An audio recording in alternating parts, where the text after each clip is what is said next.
what you can see from Onic, surely it makes sense. But it forces you to go for Terizla Roam, which, by the way, has been trending recently. Not 100%. I don't agree 100% with that kind of mindset with the Terizla. Roam, Terizla Roam, because it's too slow for my own taste. But hey, this is oh, it's not. It's Whoa. a mid lane Terizla. My goodness. Okay, Oh, so I've seen a lot of okay, things so far in Game of Futures. We saw okay. Paquito in the mid lane from Nico. We see Terizla in the mid lane.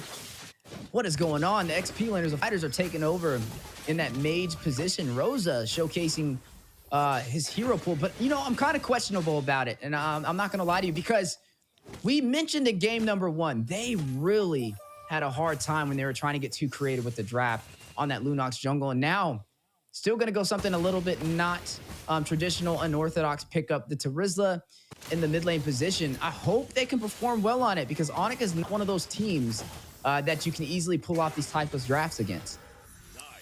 Unbelievable that this actually happened and we witnessed it. But with all due fairness, it has a little merit to it because you maybe you farm a little bit faster than when you compare to Rome, obviously. But how do you actually play this Terizla, right? Do you play it in a tanky manner as the typical XP laner, or do you go damage at least because you're a mid laner? Because guess what? If in the early stages, you'd 100% need a lot more damage as Flux Esports. Surely this joy hurts when it comes to the early rotations, but it's not as reliable as your typical mages like Fairmiss, for example, that can really cover your damage problems in the early stages of the game. Right, they're going to be relying on Apex 47 for a little of that magic damage. You know, it is BREN in the XP lane, though. Boots is going to pick that up. Kyrie is going to be running the Nolan to be able to deal that quick burst damage. Now, the BREN in the XP lane up against the Esport, that's something interesting to see, right? I mean, Esport definitely has that true damage, can kind of fight from afar. May be able to keep the Rats at bay, but he's doing a really good job of maintaining his stacks. The question is, who will be able to win the early phase? The last game, we saw Onic take total control on a one-sided story up against Flux Esports. Is the Terizla in the mid lane the difference? I want to say yes, really badly. I want to say yes, but the easy answer is no. This might even be a liability. Now Alien has to get out. No control now for the turtle for Flux Esports. Yeah, no control indeed. But looks like they are still going in for it. Alien in a good position. Look at Keyboy, though, waiting for an opportunity to rush in with the final slash. Set up the team for an opportunity to get that retribution. Boots in position, pulling the aggro. Kyrie will find Alien. Down goes Export. First blood for inside Onic. Heart Guard being activated, though, onto TNZ. Rushing in. Another room going down. TNZ, though, will claim this turtle for Flux Esports and also draw a kill. Shuts down Kyrie, but now need to get out of there, making the most out of the mobility. On some skates, sliding through the land of Dawn as they're able to pull that off and take a kill to even out the scoreboard. So Onic really got baited into taking down Alien, which kind of makes a lot of sense. But then again, that X-Work is already very low. That actually forced Kyrie to commit some of his energy as well as some of his spells before the turtle fight to get into position to take out Alien. So he wasn't really the best spot to start that turtle. And that also meant that he lost some HP, right? Because Alien had a little bit of poke in there. And that meant that when TNZ as well as Apex 47 combined with the hard guard, Kyrie had some of his tools were gone. So that's the reason why Flux Esports easily committed onto Kyrie and took him out. Then the bonus is they got the turtle. So this is such a massive recovery from Flux Esports. Yeah, and they got to really watch out for TN, right? We talked about needing some sort of single target CC to stop him from getting to the back line. And he has a little bit of that momentum boost, knowing Apex 47 has the heart guard when things get a little tricky. And hey, he was able to take down Kyrie. So it looks like so far their plans are working in their favor. Speaking of TNZ, there goes again the dynamic duo combo, giving Onic a hard time, forcing out the Nether Realm. Rosa with the penalty zone tries to get away, but no, Kyrie with the response, shuts him down 2-1. Onic leading in kills, bottom side though. Last Sanity dropping Detona's welcome from Boots into the bush for the stun, forcing out the flicker from Alien. Both of them very low, still taking this fight. A flicker in, and Boots draws the kill. Wow, great movements coming out from Boots. He's baiting out Alien, and then that duel, he was able to win with that flicker. Alien didn't really expect that to happen, but now TNZ is going to be finishing up the kill, but there'll be a lot of trades here. Ooh, Kyrie able to find Apex 47. He used the retribution on him to kind of keep him at bay, to be able to burst him down. He will not have that for this turtle, but like we said again, Onic, one of those teams that kind of focus on getting those kills nice and early. It's okay. We know they're not going to go for this turtle anyway. We might as well get the slightest advantage we can. And there you have it, now leading the way 4-2. 1,000 gold lead, and the third kill so far from Kyrie. I mean, he was opening up the game in match number 1 over there with that Martis, and now it's looking like it's coming to fruition again with the Nolan pick. Yeah, and you can see that they're not making the beeline towards the turtle yet, because it kind of felt like TNZ knows that he has a little bit of level advantage, so he can go for the purple first and then get the level 10. But Kyrie, that is a crucial Lethal Wanderer, by the way, because that's levels that it's EXP that you take away from Kyrie. So TNZ actually get great heads-up play in that regard. Yeah, definitely still putting on pressure, still trying to find a way to keep their momentum rolling. Even though Onic has the slightest advantage, can't count him out just yet. Rosa pulled in, down to about 50% HP. Rotating around with this untraditional pickup on this Terizla, but still trying to provide that opportunity with the penalty zones. Turtle spawned in though. There it goes. Heart Guard activated onto TNZ. Use the electrifying beats. Triple knockup. Rosa with the set. Alien with the punish. Finds Kyrie. Boots will take down TNZ. Rosa finds Boots. That is going to be a 2-for-2 trade as Albert shuts down Rosa. And wait a minute, Suns will shut down Alien. Apex 47 forced back into the tier 1 turret for the mid lane. Oh, great plays coming out from Fireflux, but even better recovery coming out from Onic. This time they have activated Albert, and this is a 5v4 scenario where Fireflux Esports got surprised, a little bit surprised at the decision to park the Harith in this case. However, Alien still managed to land a good ultimate with the flicker, without the flicker, I mean. Unfortunately, because Onic had 5 of their members in that clash, it allowed Onic to have a massive damage gap. However, Fireflux, Sunshine was able to push top lane. That's a tier 2 turret that he was able to take away when the fight happened. So I think that, honestly, after all the things that happened, Fireflux Esports might have had the better trade.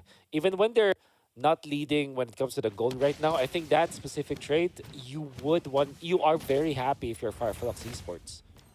Yeah, definitely credits to Sunshine over there. Some good rotations to be able to open up an opportunity for Fireflux Esports, keeping them in this game up against Onic. I mean, Fireflux did a good start, though. They were able to take that turtle, the first turtle. The second one got lost to Onic, so at least both sides were able to pull a turtle off so far. In terms of map control, though, I mean, yeah, you're looking at Fireflux Esports having the slightest advantage. It's definitely going to be a battle over who could take this mid-lane turret next. You're already seeing Onic realizing this is the next focus, and they are going to go ahead and shift on over to that. Now, everything is on the line for Fireflux Esports right now, right? I mean, if they lose this game, they're done. They're knocked out of Game of Futures 2024, packing their bags and going home. Onic, they have insurance.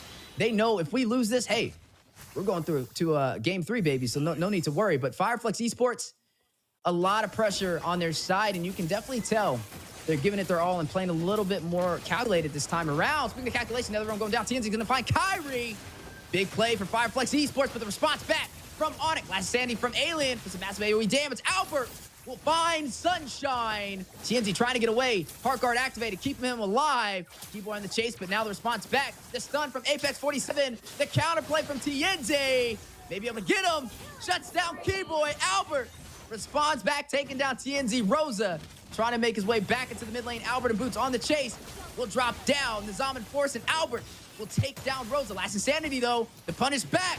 Both of these teams fighting it out, getting answers across the board. Alien shuts down Albert, but Albert will take him out as well. That is a 3-for-2 trade, but Onic leading the way, still 11-7, and now pulling the aggro for this Lord.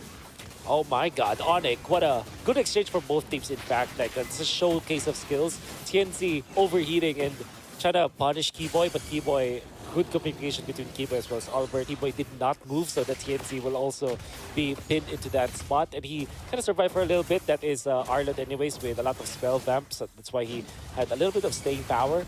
It allowed Albert to close in the gap and get the to eventually get a triple. He eventually died because of that, but because TNZ died after Kyrie was already long overdue when it comes to respawn, that allowed Onic to have a better trade-off after the kills, right? Because Kyrie has now respawned, he can burst the Lord so easily, as you've seen, and because TNZ died a few seconds when Kyrie is already dead, he wasn't able to reach the Lord fight. So that's gonna be great for Onic, forcing the Heart Guard again against Firefox Esports.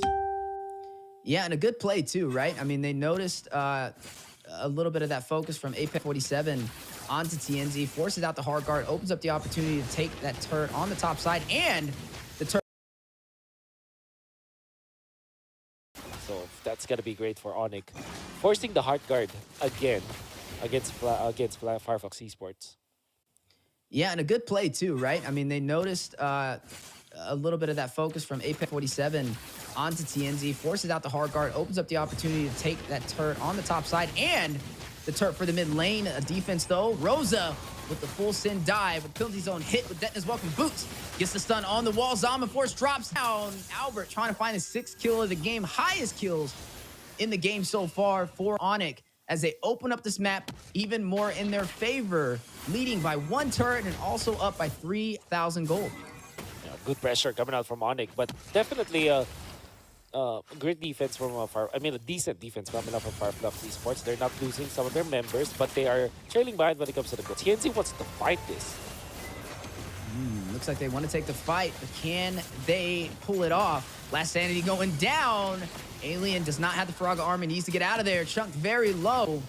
Onic putting on some pressure up against Fireflux Esports. Now taking control of this game. Fireflux having to kind of be reactive. Similar to the first game we've seen. I wouldn't say as much of a one-sided story, but still, you can tell Onic is controlling the tempo. Yeah, great plays coming up from Fireflux. So far, I mean, from Onic, but TNZ, I think that there's a lot of, there should be a lot of credit that could be given to this guy, 4-2 and 2 at this point, like playing the Joy in a very aggressive manner, even when they're trailing behind. He knows the limits of the hero, that in a way, especially because they have the Angela, but more so because of how much he's able to be aggressive. The thing for Onic is that they know how to deal with this, how to handle this kind. I want to say poke coming out from the Joy, which is not actually a poke because it's an assassin, and it doesn't like visually makes a lot of sense to say that that is poke, but in a way that is what TNZ is doing. Like he's looking for an opening, at least he's making an opening so that Onic will just back out and maybe he finds 1 kill, or maybe he attracts Onyx's attention and baits them. But Onic is not gonna fall for the trap. Speaking of traps, major objective on the way. Luminous Lord intact. Tienzio, he's going to join the party nice and early. He's going to jump in with the electrifying beats. You are going to see the Heart Guard activated, but I don't know about that because that's 2 major ultimates off the playing field. A chance for Onic to respond if they do want to take this clash. You are going to go ahead and see Kyrie, though, respawn back to the base. A little bit of that regen, getting ready to go ahead and take that purple buff. Boots in a good position. I mean, he's running this Barats, right? He's a bully. He has all his stacks. He's able to maintain them off of this Lord and also in the mid lane. But now you are seeing Fireflux Esports trying to go in, trying to actually take this fight in the Lord pit. Interesting. Fireflux Esports went for that. They don't have the Heart Guard. They have a healthy minion wave from top to bottom, so maybe that's why they feel confident. Ooh, wow! Confidence. There you have it. TNZ able to pull it off, gets a kill, takes out Kyrie, and claims the Lord for Fireflux Esports. Now they just need to get out of there. Rosa with the penalty zone on their way out. Nobody will fall for the side of Fireflux Esports. Mission accomplished, and hey, this is what they need to do to stay in this game. Fireflux Esports, great understanding of how to take the Lord, to counter the Lord, because they know that TNZ is max level anyways, so is Kyrie, so there'll always be a 50-50. then TNZ actually went against 5. That's crazy. But at the same time, the setup was there. If you're going to be looking at the map, Fireflux's minion wave management was actually on point. Top was pushing heavily, bottom was pushing heavily. So Fireflux um, had a lot more opening actually to take that Lord. And indeed, they were able to do so. TNZ just right amount of confidence and right amount of aggression to actually even up this game. Alien. Ooh, he's going to rush in. Harkar activated, keeping Sunshine alive. A little bit of a close call. Flux Esports, you know, they're down for majority of this game. Rosa with the flicker to safety. The pendulum has swung in their favor, right? Able to steal this Lord. Like you said, give some credit over to TNZ on the way he's been kind of rotating around, especially running this Joy who we typically see banned out, and nothing really to stop him from getting into these neutral objectives. He's really leaning on not having to worry about that single target CC. Apex 47 with the heart guards to keep him alive, and it's getting the job done almost every single time when it comes to the contest for these neutral engagements. And it's something that Onic is going to have to watch out for, because the later this game goes, the stronger these Lords are. If Fireflux can continue to get these steals, Onic will be forced to the defense and try and hold him off from evening out the series. Oh, look at Joy. This is the timing where Joy is much stronger than the Nolan. So in the early stages, Nolan is faster compared to the Joy. Nolan is actually more bursty, I guess, compared to the Joy. But at this point, where they're all locked out, all of the with 4 items already up for TNZ, eventually gets to the fifth whole item.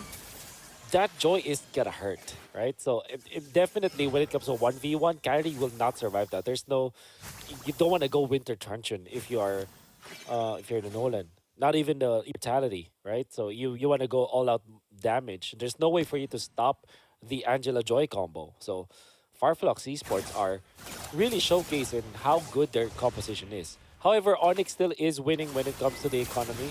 But oh my god! Kyrie finding Apex 47, NetherRealm being activated. TNZ trying to get away. They finally caught him. Detonus welcome from Boot Sans takes the kill. High value target in there. Finish. Sunshine trying to escape. Hit with the final slash. Kyrie still in the deal with the fracture. We'll shut him down. Wow. Albert in the mid lane. We'll find Alien. One more member left to go. Rosa, the mid lane to Rizla. Left to fight the full 5-man team.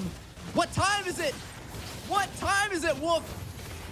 Oh, you know what time it is. It's on. You know what time it is. As they are pushing through the mid lane. Kyrie, king of the sky, king of the ground, claims the full life out against Fireflux Esports and moves on to the grand finals of Game of Futures 2024. In a snap. In fact, they'll just crumble down so easily in the snap in a trigger of a finger. And I gotta say, yeah, I do agree with this MVP. 6-1 and 4. Albert kept Onic in this game. When Kyrie was already struggling because of the nature of Nolan versus Angela Joy matchup, Albert picked up the slack. And to be fair, he had a triple in this game, and almost all of those clashes, he was able to output enough damage to kind of secure his team. And in that last set of team fights as well, he was so smooth with his movements, like very efficient with his Harith. And yeah, speaking of execution, there you go. As you see, both teams on the board so far. An amazing series for Onic. Fireflux Esports, though, definitely rose to the occasion. Didn't really